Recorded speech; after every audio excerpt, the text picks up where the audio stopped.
Vijayawada transport ఆఫీసులో కమిషనర్ను దూషించడంతో పాటు గన్మెన్పై దాడి చేసిన వారిపై చట్టపరంగా చర్యలు తీసుకోవాలని వైఎస్ఆర్సీపీ డిమాండ్ చేసింది.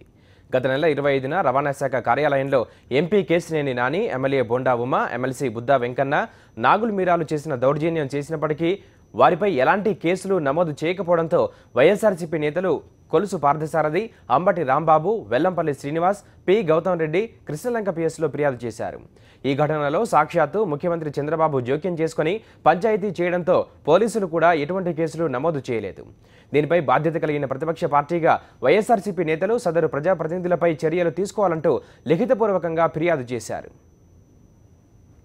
అధికారి మీద చేయి చేసుకునే పరిస్థితికి వెళ్ళినప్పుడు కేసు కట్టి రిజిస్టర్ చేసి ఎంక్వైరీ చేయవలసినటువంటి ప్రాథమికమైన చర్యను కూడా పోలీసులు విస్మరించారు. కాబట్టి ఇలాంటి సంఘటనలు జరిగినప్పుడు ఎవరైనా సరే కంప్లైంట్ ఇవ్వవచ్చుననేది క్రిమినల్ ప్రొసీజర్ కోడ్ చెబుతా ఉన్నది. రిజిస్టర్ చేయాలి, ఇన్వెస్టిగేషన్ చేయాలి, ముద్దాయిల్ని అరెస్ట్ చేసి రిమాండ్కు పంపాలి.